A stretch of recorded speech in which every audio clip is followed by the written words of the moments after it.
I'm part of Black Power 96 Radio's family of volunteers, and I'm here in the Black Power 96 studios with Mr. Eddie, the world's best blind DJ and station manager of this Florida Black community radio station, where we're not just explaining the world, but we're changing it.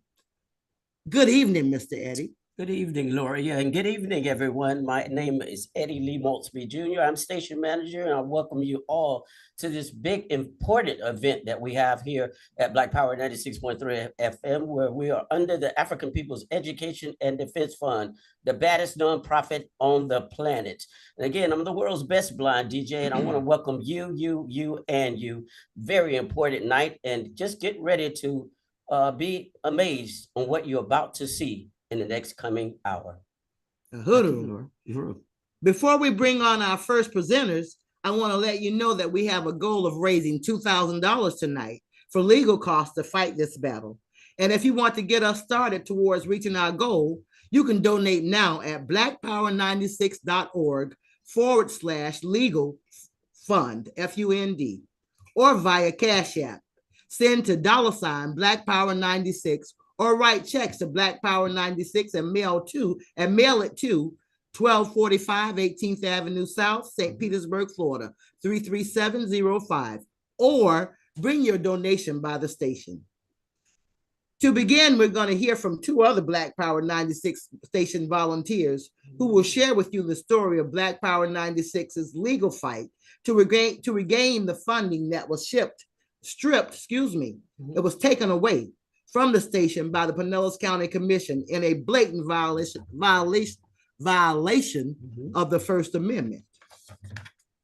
You may recognize the voice of Dr. Mariah Bond, who has been recording public service announcements, underwriting mentions, and public affairs narrations that have been airing on Black Power 96 for the past 2 years.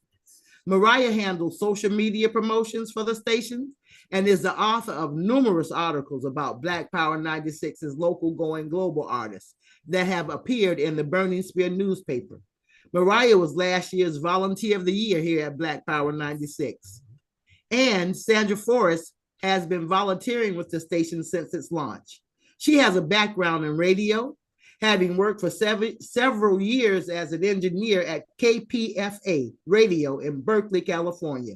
She is a member of the African People's Solidarity Committee and organizes for reparations from the white community. Yeah. Yes. After Mariah and Sandy have laid out the background of this fight back, we'll be joined by our special guests, attorneys Luke LaRoe and Rachel Ricks, who are representing Black Power 96 in our lawsuit to make the county do the right thing. Yes. So I'll turn it over to Mariah.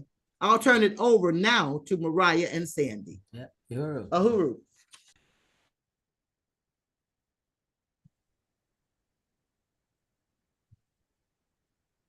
Black Power 96 Radio is a project of the African People's Education and Defense Fund, the baddest nonprofit on the planet, whose mission is to defend the human and civil rights of the African community and to end the disparities faced by African people in health, healthcare, education, and economic development. We salute APEDS President Onozine Ishitela for her bold and visionary leadership. Mr. Eddie Maltsby is Black Power 96's station manager since 2021, 100% blind. DJ Eddie has brought a far-reaching vision for Black Power 96. His background as a gospel performer has deepened the station's connection to the faith community. From its studios in the Black community of South St. Petersburg, Black Power 96.3 FM radio broadcasts music and public affairs programming produced by and for the Black community.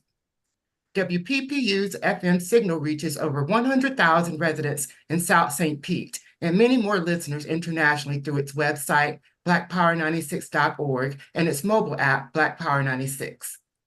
The station provides free training and internships to students of all ages and has prepared some for meaningful employment and careers in the broadcast and music industries.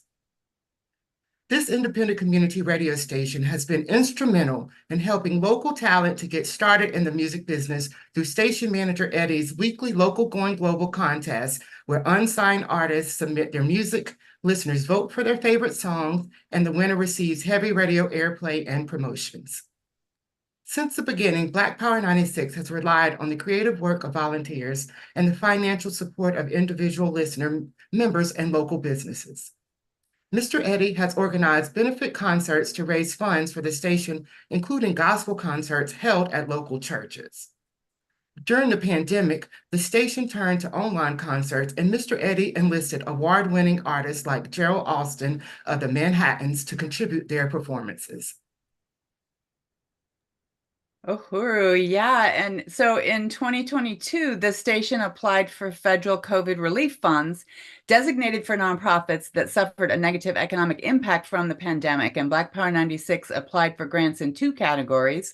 One grant for equipment to upgrade the studio and transmitter operations, computers to expand the station's free training program, and support the station's blind manager with accessibility tools.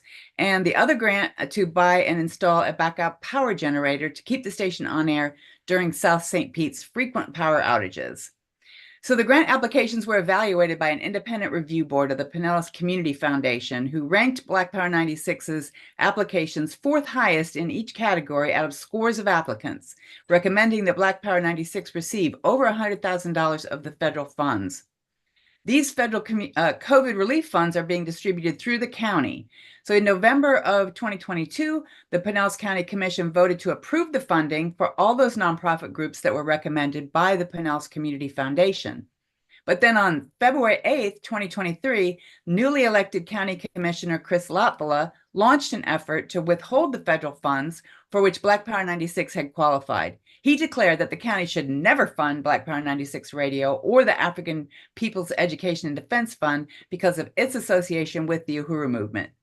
5 days later, without any notice or due process, Lotvola introduced a motion to revoke the funding that had been granted for Black Power 96's radio equipment, and the commission unanimously agreed.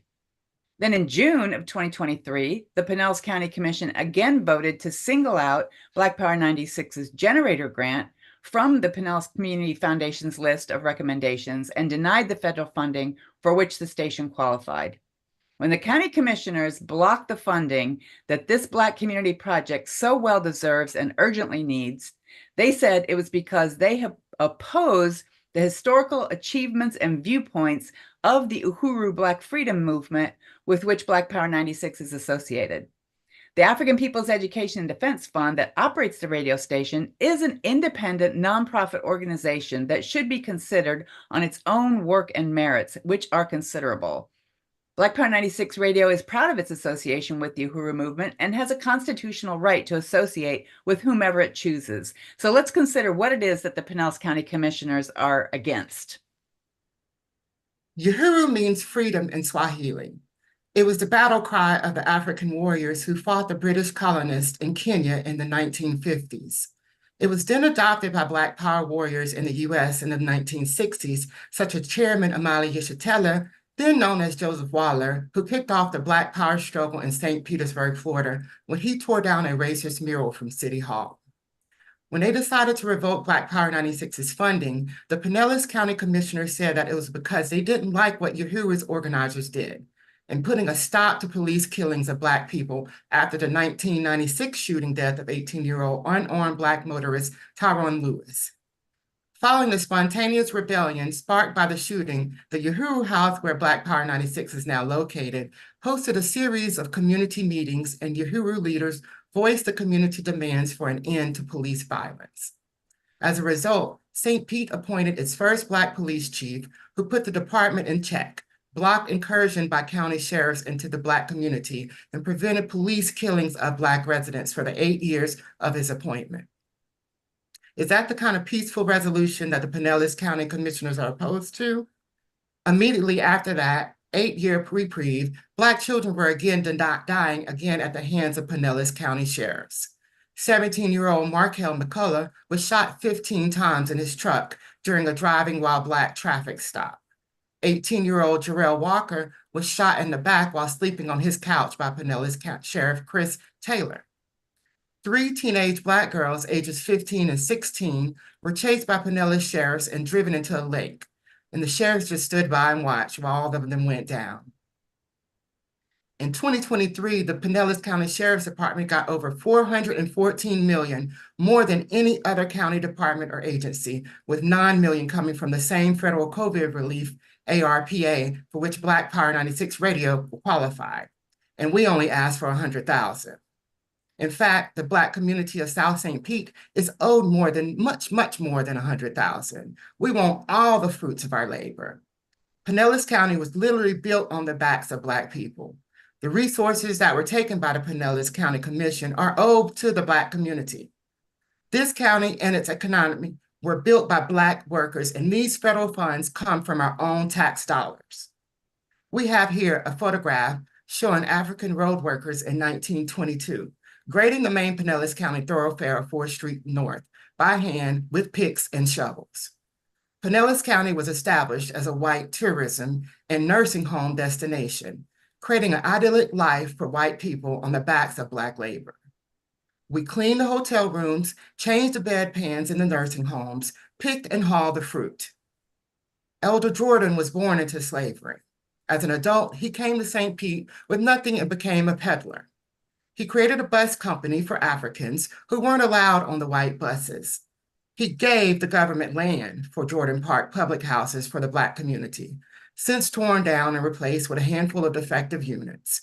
He gave the government land for an elementary school, now destroyed. During the Depression, when the government was broke, Elder Jordan loaned them money to keep going. Pinellas County owes the Black community, but where we build, they tear down. That's right. And despite being brutally exploited and confined to a small area of South St. Pete, African people built self-reliant businesses and communities, and 22nd Street South was a thriving African business and cultural district. But when the county wanted to connect Clearwater with Sarasota with a major north-south highway, the 22nd Street South Black Business District, known as the Deuces, was sacrificed, making it inaccessible and no longer tenable as a community hub, as you can see there on the map. And then there was the gas plant neighborhood, where in the 40s and 50s, there were over 200 African-owned or operated businesses.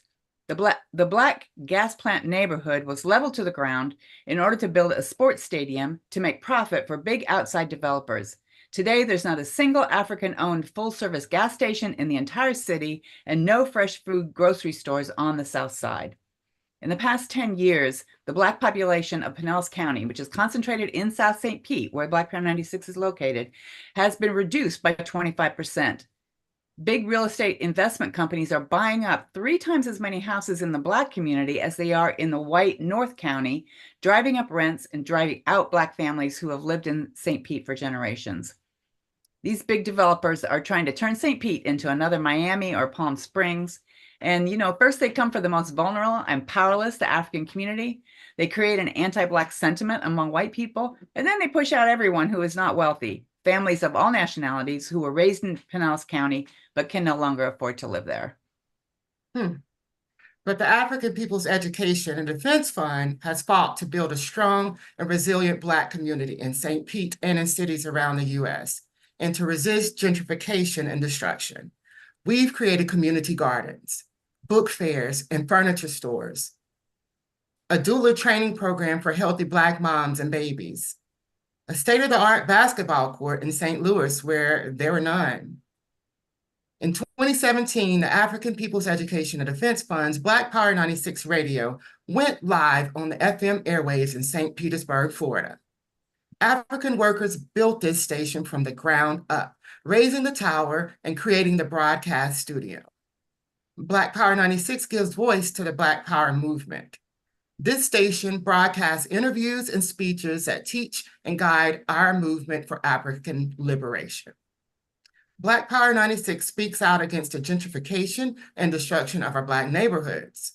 And when the city of St. Pete threatened to shut down our African vendors at Martin Luther King Parade, Black Power 96 spoke out in defense of the Black community's right to economic development, helped push them back, and the African People's Education and Defense Fund provided space and entertainment on the parade route from the stage at our Tyrone Lewis Community Gym. When the Pinellas County Commission revoked Black Power 96's funding, it was an attack on the First Amendment, on everyone's right to freedom of speech and assembly. Florida Governor Ron DeSantis has banned books in publicly funded schools in Florida if they teach about historical facts that may make white students feel bad. The government says that books about slavery should also teach about the positive aspects. What? Across the US, people protesting against the Israeli bombing of Palestine are being fired, canceled, expelled from college, and arrested. Congress has actually passed resolutions about what you can and cannot say on this topic, banning dissenting speech. On September 3rd, African People's Socialist Party Chairman Omali Yeshitela, African People's Solidarity Committee Chairwoman Penny Haas, and Uhuru Solidarity Movement Chair Jesse Neville are set to be tried in Tampa federal court on bogus charges of being secret Russian pawns in a conspiracy to sow discord in America. Following the 2022 violent FBI raids of 4 Uhuru homes and offices in St. Petersburg and St. Louis, including an attack and theft of equipment from this very building where Black Power 96 is located. Just like they did to Martin Luther King, Malcolm X, W.E. Du Bois, Paul Robeson, and so many other Black leaders, the U.S. government is trying to say that Chairman Omali Yeshitela must be working for the Russians because he can't think for himself, that the Russians must have told him to fight for Black freedom for the past 60 years. But we know that Black people have agency, know what is happening, and can build for their own future on their own terms. We can't let the government wipe out the First Amendment. It's not only about the Black community's right to speak and to express dissent and criticism of the status quo. It's about everyone's right to hear it so that we can make informed decisions about how to move forward and build a sustaining and equitable future for everyone. So on October 20th, so last year, attorney, I might have the year wrong, on October 20th, it probably says here, Attorney Luke LaRoe, on behalf of the African People's Education and Defense Fund and Black Power 96, filed a federal lawsuit in the United States District Court, Middle District of Florida, Tampa Division, charging the Pinellas County Commission with violating the Black community's right to freedom of speech, freedom of association, and with racial discrimination. We want to really appreciate Luke and his associate Rachel and their team who have taken on the remainder of this case pro bono because they believe in fighting for the Black community's right to First Amendment protections, including the legal expenses so far and court costs and fees going forward to fight this to its successful victory in court. We're anticipating the total price of this case could reach as much as $20,000. So far, you've contributed nearly $9,000.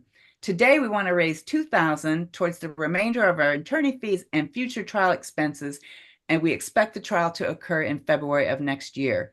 So you can donate now at blackpower96.org/legal fund or via Cash App. Send it to $Black Power 96, or you can write checks to Black Power 96 and mail it to 1245 18th Avenue South in St. Petersburg, 33705, or bring your donation right by the station. We're pleased now to bring on the attorneys that are going to talk to us about the case, attorneys Luke LaRoe and Rachel Ricks, to tell us why they have taken up this case. They're going to explain the legal basis for the suit that Black Power 96 is bringing against the county, what has happened so far and what is coming next. Attorney Luke has fought and won numerous high-profile cases and is a strong advocate for the First Amendment. And Attorney Rachel is a brilliant young attorney, also dedicated to defending everyone's First Amendment rights. So welcome, attorneys Luke and Rachel. Thank you very much. Thank you for the very kind words. We really appreciate it. And I definitely would like to make it very clear that we consider it a privilege to represent the APEDF in this lawsuit because it has huge significance both under First Amendment context and just the fundamental fairness that certainly the Black communities has been seeking for so long. There's no doubt that based on the record of this case, that the action of Pinellas County in first taking away what they originally gave you as a grant, they gave you the first grant and then without any notice to you whatsoever, decided that APEDF was too controversial or was associated with organizations that the county commission didn't like, which is largely insane. But they decided that they would just take away the first grant with no notice and no opportunity to be heard, which is a violation of your due process rights. And then the second application was essentially rescinded because the first one created such controversy. I'm sure, as you know, that the public had great pride in the fact that the preparation, the time and effort that went into these applications for these funds was enormous. And I complimented everybody. It was literally one of the best applications I'd ever seen submitted by any organization. And even the people reviewing these applications concluded the same thing. I think out of well over 50 applications, we were deemed to be number 4 as far as the quality of what was submitted. So playing by the rules doesn't always get you what you need to get. Needless to say, the First Amendment has been taking a beating lately, but in this particular case, the effort that we've undertaken to try to protect your First Amendment rights has been met with a great deal of resistance. The county attorney's office, whom I have a great deal of respect for, decided that this was apparently a high enough profile case that they hired outside counsel. I don't think they needed to do that, but apparently they felt that this was touchy enough and crucial enough to them protecting their activity, their conduct, that they hired outside counsel. I've got great respect for the outside counsel. They're doing a very, very diligent job in representing the county. But the bottom line is, from the very basic essence of the First Amendment and the basis of what we'd asked for these funds to support, the county is completely and totally wrong in taking away these important grants given to you as a nonprofit organization that, like all nonprofits and what the foundation was for the ARPA grants, it's there to help people because no one was working, no one had any money during the COVID pandemic to actually support nonprofits. And the federal government realized that nonprofits are critically important. And I'll talk a little bit about that in general and then more specifically about the APEDF. But the nonprofits in the country were dying. People weren't working, money was tight, and everybody knows how important nonprofits are. All nonprofits provide some kind of social benefit to the people that they're designed to support. Specifically, the APEDF provides a huge benefit to the people that it's designed to support. And contrary to the county's belief that this is some kind of radical, socialist, antagonistic, militant, what have you, the APEDF grant was not sought for anything other than supporting the radio station and finding the additional money to provide those incredible programs of educational and all the different programs that you have to try to enhance people's ability to survive in this world. There is no more pristine example of what I consider to be the valuable components of the First Amendment than a radio station. So to suggest that because of some strange, speculative, unsupported, irrelevant, inaccurate, non-specific relationship or association, that's the magic word, association that the APEDF has with other entities, that the county has a problem with the content of their expression or their ideas, their viewpoints, what they stand for. They didn't like that, so they took away your money. And that just is not right. And we will do everything we can to fight as hard as we can within the bounds of ethics. But needless to say, what the county did was just flat wrong. There's no justification for it. And, based on the work that we've been doing, the discovery that's being sought is self-serving to the point that it's asking who we're associated with and to provide information on APEDF's associations to try to justify what the county did, which to me seems very counterintuitive. In this country, you should be free to associate with organizations and people that you want to associate with. You can associate generally with anyone, and I'm not suggesting that that is some modicum of trying to provide some basis for any kind of violence, but it's ideas, it's viewpoints. Our country has taken the position that different viewpoints or anything that's deemed to be a threat or out of the ordinary or uncommon or racially questionable, it's gone in the wrong direction for so long now. It's really important that all of us take a stand to try to protect not only our First Amendment rights, but our due process rights.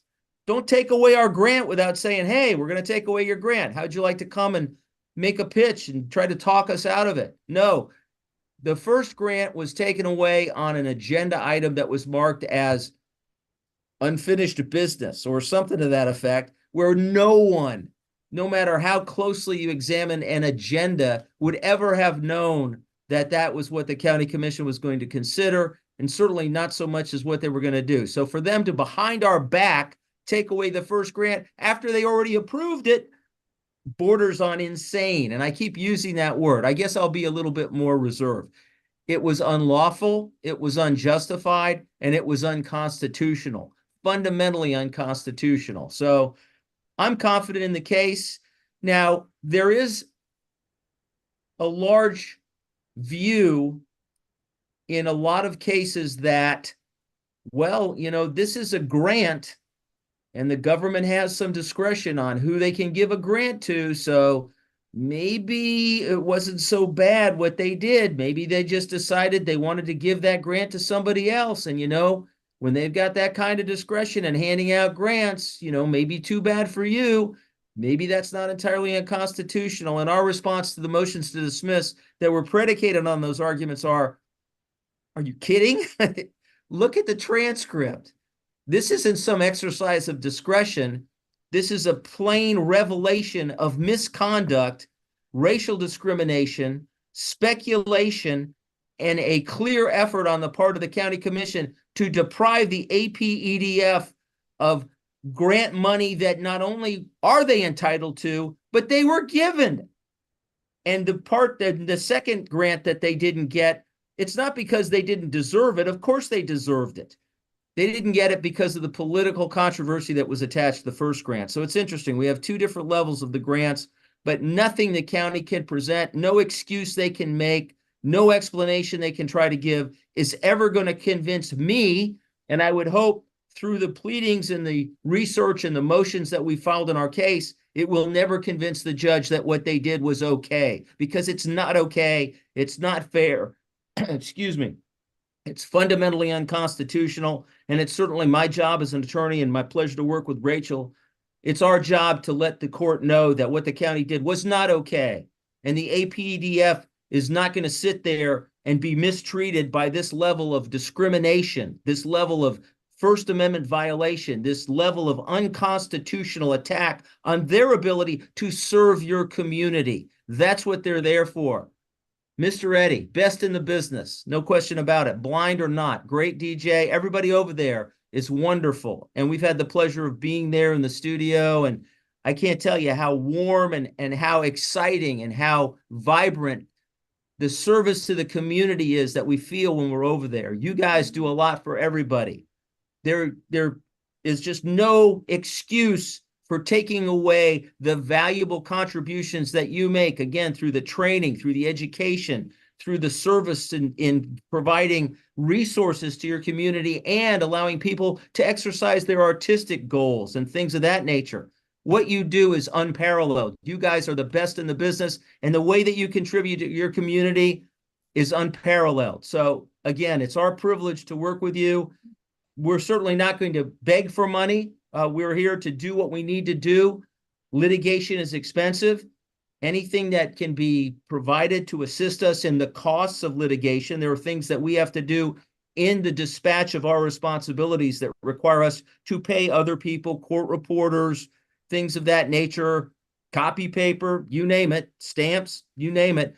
It's wonderful to be able to get the assistance of the community and certainly an acknowledgement. I think that, you know, we're small players here. Sandra and everybody over there, the amount of time and effort that they put in to the success of the APDF is unbelievable. So I think that working together and inspiring the community to show their support, to show their commitment, and just simply to realize, and I don't know that everybody does, I hope that they do, but to realize the absolutely important benefits that the APEDF provides to the community.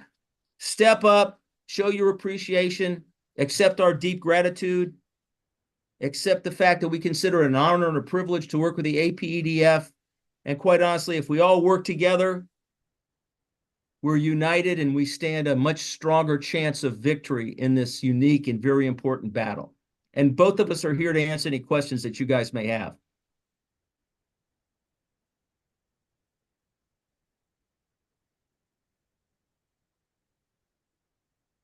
Okay. I'll just jump in. We didn't really prepare questions, but just so great working with, since I've had a chance to work with both of you, and would love to hear from Rachel as well if you just have anything to add. Really appreciate everything you had to say. Let's let her talk. She listens to me talk all day, and needless to say, the beauty of this is, and I think that Rachel worked with me for quite a time, and she was really talented. She's a lovely, loving, considerate, impassioned individual. She cares about people. I hate to say it, that in my profession, not everybody does. They care about the almighty dollar, which is unfortunate. But when Rachel passed the bar on her first attempt, I might add, we compared our bar numbers. And I think between me entering in the 80s and her entering, 2023? Mm-hmm. 2023, there's 900,000 lawyers between us. That if it's fair to say that the numbers between my bar number and her bar number, there's almost 1 million attorneys between us. So I was lucky. I found the 1 out of 1 million that I could not be more fortunate to work with. I really, really am impressed daily with the dedication she has. And Rachel, why don't you go ahead and talk to everybody, tell them about how much you enjoyed working on this case. I do enjoy working on this case. And I think you touched all the points, all of our legal arguments about freedom of association, due process, and racial discrimination. And, the next steps that we're going to take in this legal process, we have a pending, opposing counsel has a pending motion to dismiss that we responded to. We're waiting for the judge to set that for oral argument. And then after that goes through, we're hoping that he doesn't dismiss the case and we can move forward with the case. We've already started discovery. So pretty much the next steps are going to be preparing for trial and getting everything together for that. Do you have anything? No. Really? See, she's succinct to boot and doesn't ramble on like I'm known to do. But now we really, we're busy. We handle a lot of really important cases. I was the president of the First Amendment Lawyers Association back in 2000. So I've been at it a while. But, her heart's in the right place. And she, like I, embrace the really important constitutional aspects that I think most attorneys should really dedicate themselves to. Not everybody does, not criticizing anyone. You either have it or you don't. It's either in your heart or it isn't. But what a great privilege to represent this important case and to try to eliminate all of the governmental misconduct that is so apparent in this dispute that it just shocks the conscience. It's really troubling that the government can act in this way with impunity, and no one in that commission would say, wait a minute, what are you doing? We gave them this grant, and you're taking it away because they're associated with who? For what? You don't like that idea? I mean, and I just want to get into this a little bit. The value of the First Amendment is there to protect not only the stuff that you're comfortable with, not only the ideas that you accept, but even more importantly, the things that you're not comfortable with, or the ideas that you find repugnant for whatever personal reason. It's not worth a damn if it doesn't protect the rights of all of us, if it doesn't protect the ability to communicate the messages that you want to communicate, to associate with the individuals or groups that you want to associate with, to be able to embrace the context of someone else's viewpoints and things of that nature. If it doesn't protect all of us, it doesn't protect any of us. If there's not justice for all, there's not justice for anyone. And quite honestly, those are the inspirations that we embrace going forward in this case. So again, thank you so much for the privilege. It truly is. And we're working hard. As with any litigation, anything can happen, but it certainly won't be because we haven't dedicated ourselves and worked as hard as we can to represent your wonderful organization and the pleasure that we have working with Sandra and everybody there. I mean, everybody's wonderful. I cannot thank you enough, and quite honestly, truly a privilege to be involved in this case. Uhuru, you had asked if there was questions. I think you did address the question from Brendan in the chat in terms of what's the next step in the legal process. And I don't know if there were questions we're broadcasting on multiple platforms, YouTube and Facebook as well. And Loria and Jamia there, I don't know if there were questions that need to be brought to Luke and Rachel on any of the other platforms. And if there's anything more that you guys want to say about the next steps in the process. Well, I mean, the next step here, obviously the county is spending a great deal of money and devoting a very enormous amount of resources to this case, money that could probably be better spent for the benefit of Pinellas County citizens, but I won't comment further on that. But we're on our second motion to dismiss. We filed a complaint. We felt it was well done. The court felt there were some aspects that could be refined a little bit more. So we refined those aspects. So we have a second motion to dismiss that we responded to. And again, the arguments are that, doesn't make any difference who you associate with so much as the government, this is a grant. We can give a grant to anybody we want. We can not give a grant to anybody we want. Nothing else you say matters, and all of those things. So I think that every effort is made to make this look like this is some kind of vanilla approach to a governmental entity divvying out money. And yes, they do have some discretion. They can give money out to who they want, but they can't deny the provision of a grant on the basis of the reasons that they articulated to take the money away from the APEDF.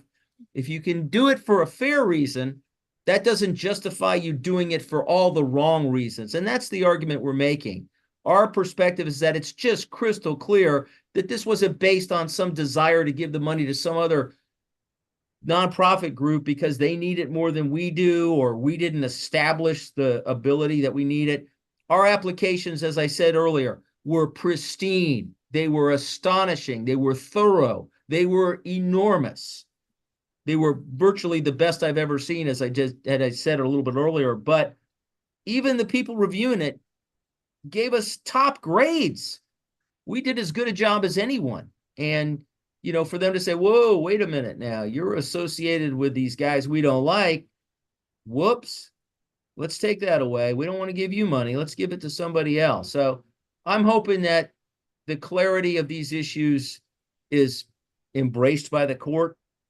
Maybe yes, maybe no, but as I said, whatever the outcome, it won't be because we're not right. It won't be because we're not the ones making the arguments and supporting the constitutional violations with all the facts and the evidence that we have. We couldn't have put together all that evidence at the help of Sandra and everybody over there at the APEDF. You guys have done an incredible job recording this, and the top-notch nature that you have dispatched in organizing the evidence and being so helpful and showing us a commitment unparalleled to the cases that we've handled. You guys are great to work with.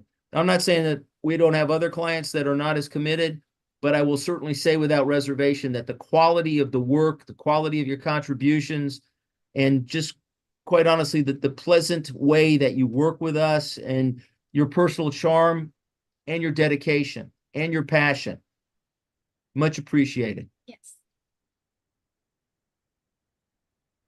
Go ahead.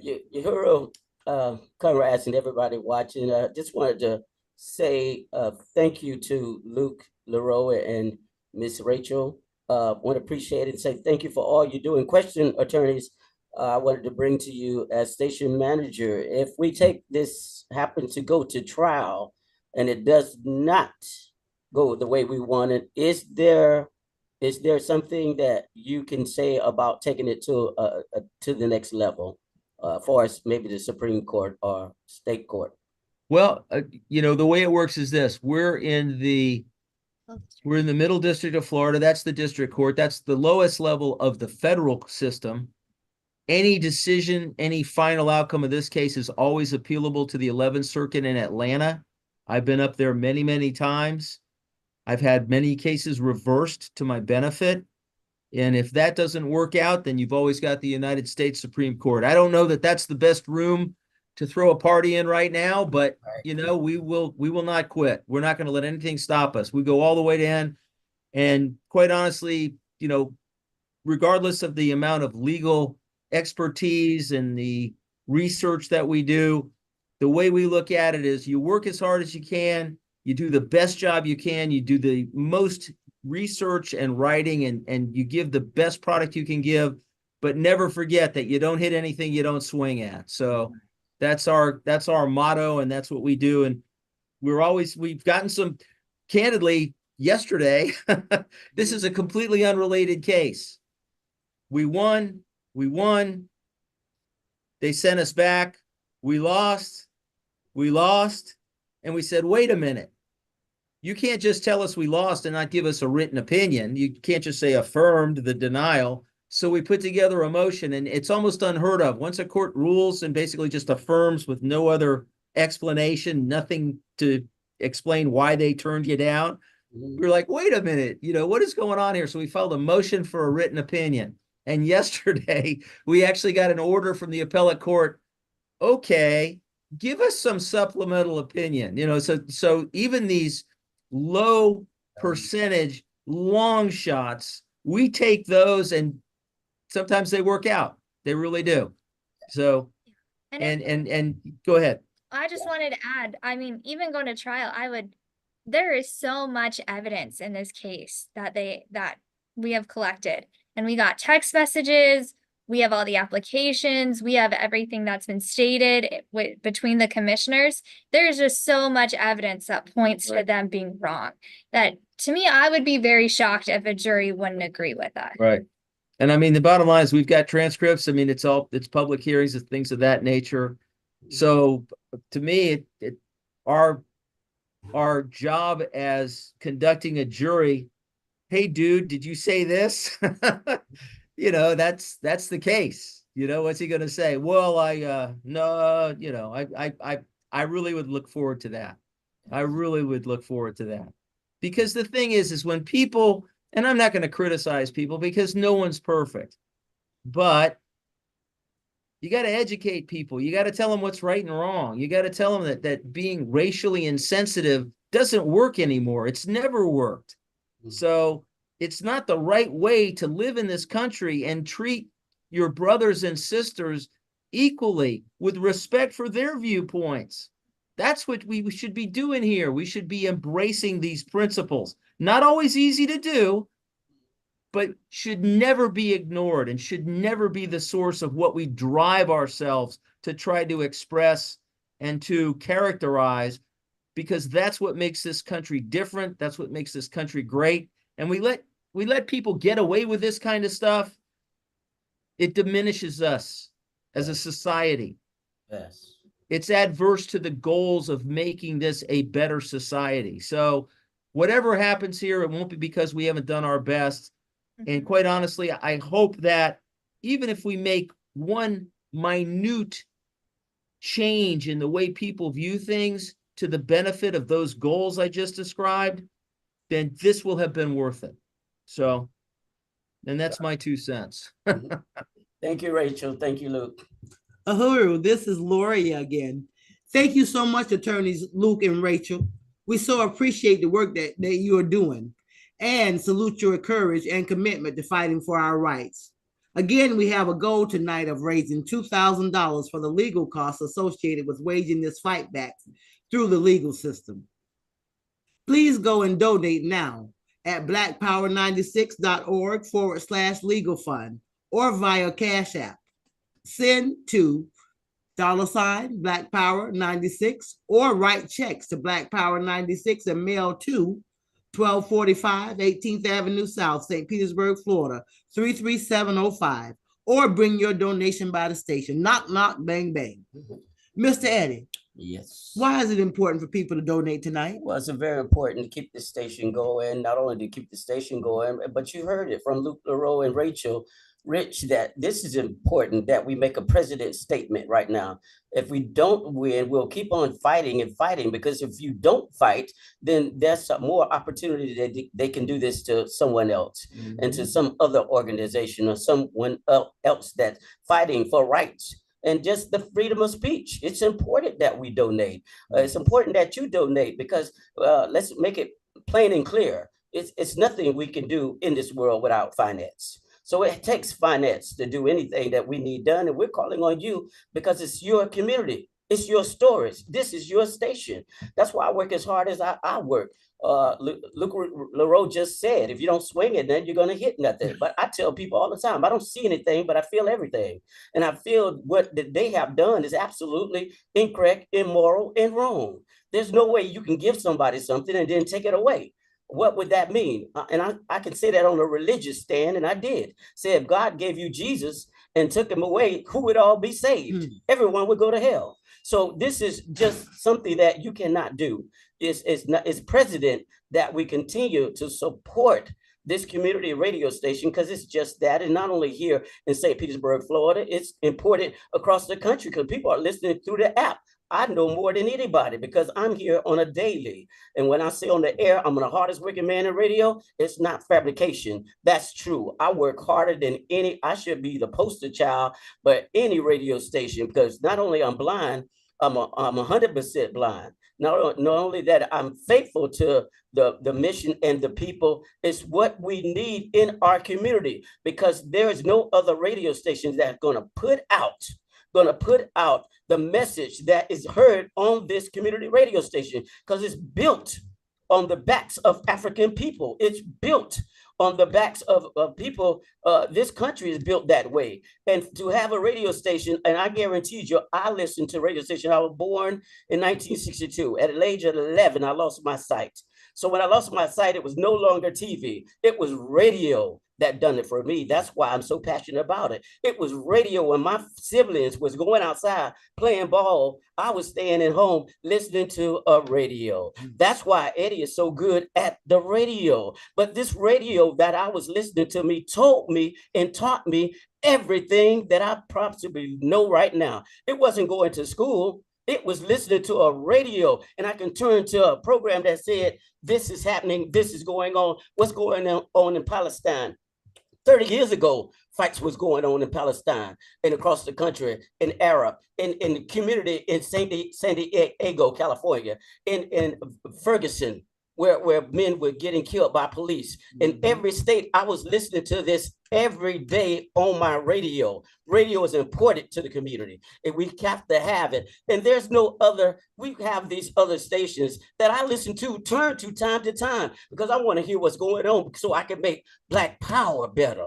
So I can listen to other stations, see what they're doing. But when it came to COVID-19, was no station broadcasting, telling African people how to wash their hands more than 20 seconds, where you can go to get a shot, where you can go to get this. But Black power was headlining all of that news to the African people, because African people are deprived the news that they really need to hear. Yes, they're getting some news, but not the news they need to hear so they can garnish themselves, so they can get the weapons they need. And I'm not talking about guns and knives. I'm talking about the weapon of education. This is why Black power is important. It is important that we keep this station going and pay the legal fees. And I want to thank Rachel Rich and Luke LaRoe for taking it pro bono after we pay what we need to pay. It's up to you, America. It's up to you that's listening. It's up to you, African community. Do we stand up or do we lay down? I'm going to stand up with you. Together, we are Black people united. If I can't see, I want to be a beacon of light for everybody that's watching and listening. I want to be a beacon of light because I can't see, but I know you can. And that's why I get up hard and work every day for this station. I am sometimes, most of the time, the first person in the building, and most of the time, like tonight, the last person to go leave the building, because I devoted myself to doing what's right for my community and for my people. That's why it's important to donate. Let's keep it going. And if we don't win, it's not because, like Luke Rose just said, and Rachel, that we didn't lay a hand on the ASS. I'm a Christian, so I would watch the words I say. But I'm telling you that we're going to put a fight. Fist up, fight back. Donate. There's several ways you can donate, and I'm praying that you donate now. Go to Black Power 96/legal fund, or you can use our Cash App. Easy, everybody Cash App these days. $ Black Power 96, or send a check money order, make it out to 1245 18th Avenue South, St. Petersburg, Florida. Zip it 33705, or come by the station at the same address, 1245 18th Avenue South here in St. Pete. Bang, bang, knock, knock on the door, and you'll see a blind man come and say, thank you so very much. Uhuru. Jamia, do we have any donors to thank?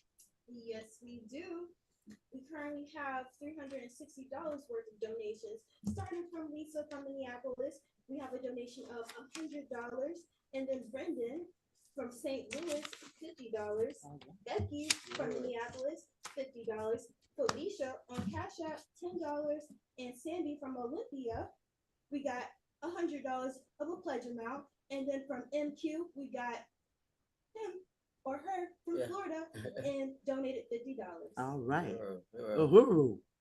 All right. And yes, it's important that you donate and keep donating. Even after this program is gone off, don't forget, you can donate. You can make a pledge and help support this legal fight back that Black Power is under attack. And this attack has been going on just not right now, as you heard, as Luke has said and mentioned. This is not happening just for us because we're associated with the Uhuru movement. Mm-hmm. Who said we were associated with the Uhuru movement?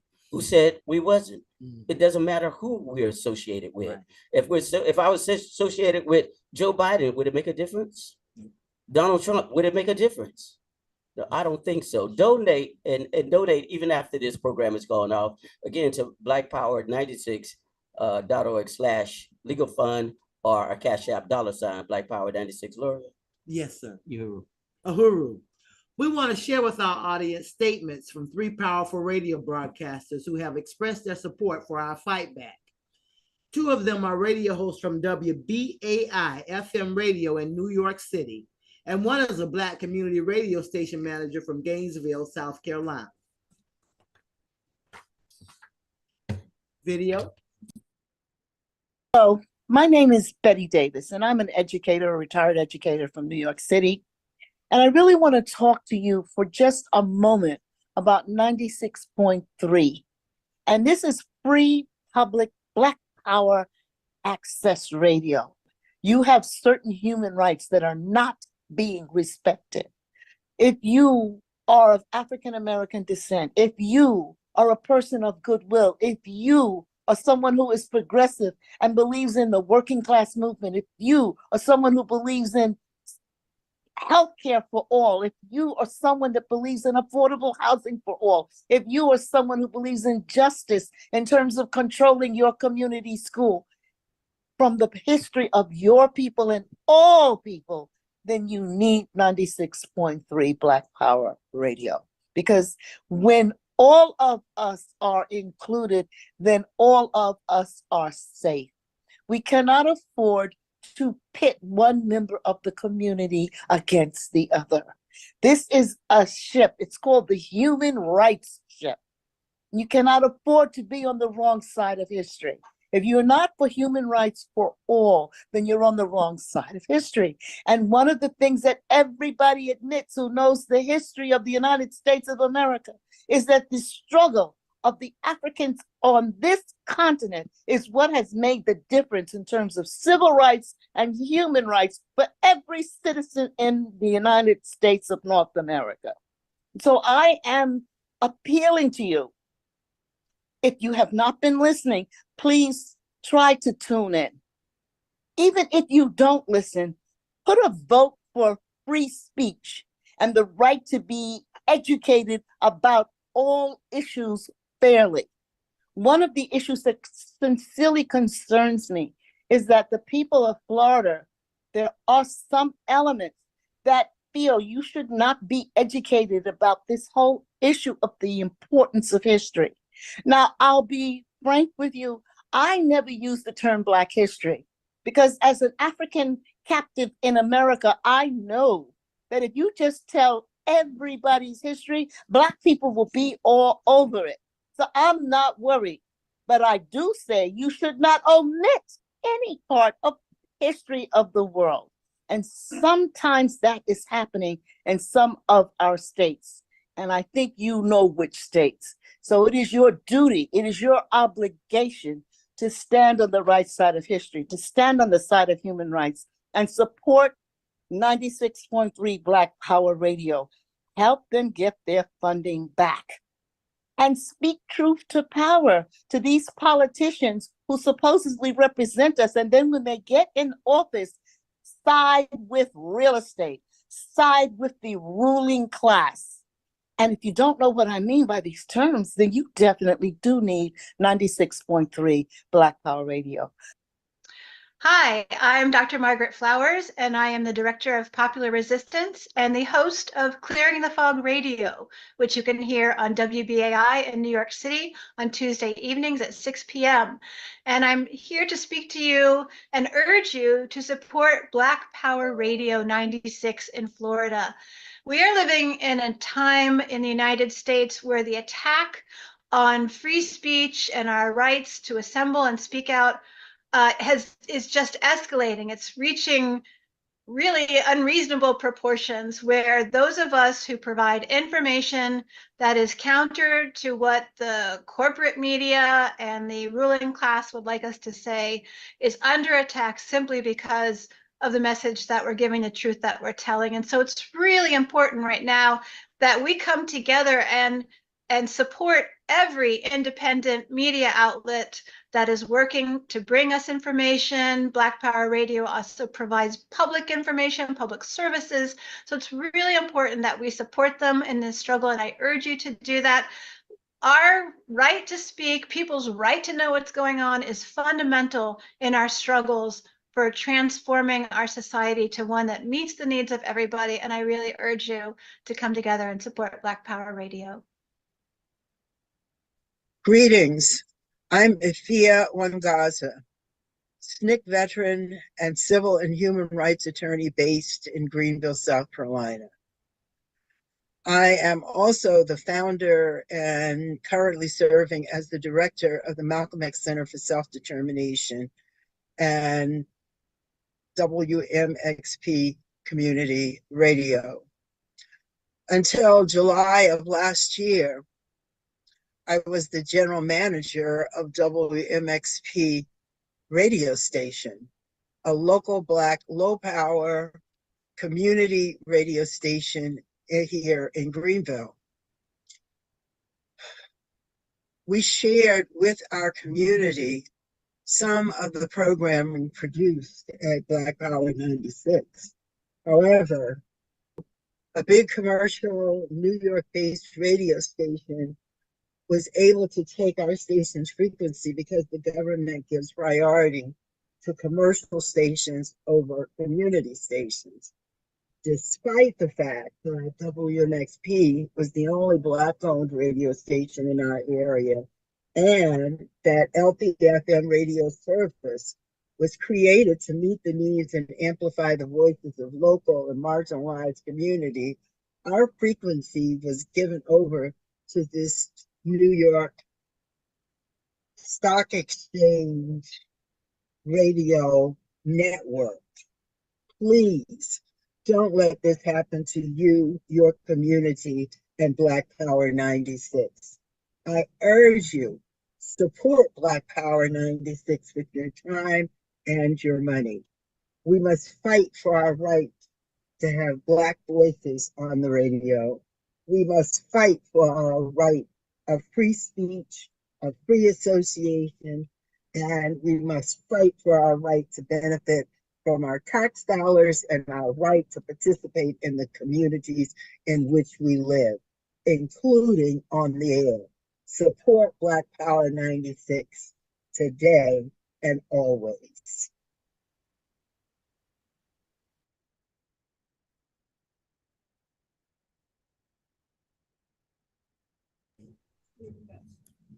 Now, Jamia, how are we doing towards our $2,000 fundraising goal for tonight? Alrighty, so we have raised $510. Oh, And we got a donation from Betty Davis with a donation amount of $100. And then Q donated in another $50. And then Kat donated from London $25. woo. London. Ahuru, ahuru. Yes, Ahuru. awesome. Miss Eddie, do you have any final words for our viewers tonight? Well, I just want to tell the people to keep on continuing to donate. Of course, we didn't get to our $2,000 goal, but if someone out there has $1,500 just laying around to help us with our legal funds, we would appreciate that. And again, it's important that you donate and do it today. If you can't do it today, do it tomorrow. Call, text in with a pledge. You can help do that at blackpower96.org/legal fund. And also our Cash App is $ Black Power 96. Again, that's Cash App is $ Black Power 96. It's very important that you continue to donate and write a check or money order. You can make it out. Some people still do that. So go ahead and make it out to Black Power 96. The address 1245 18th Avenue South, St. Petersburg, Florida. Zip it 33705. And again, I want to thank all of you all for watching. As station manager, from the bottom of my heart, I love you all. It's your community. It's your stories. Our station. Gloria. Uhuru. We want to thank everyone for tuning in and contributing. Please stay tuned to Black Power 96.3 FM. And if you're not in St. Pete, you can listen on the Black Power 96 app and follow us on our website, blackpower96.org, or through our socials. Because here at Black Power 96, we're not just explaining the world, we're changing it. Uhuru. Uhuru. And thank you for tuning in. Keep donating. And keep donating. It's not too late.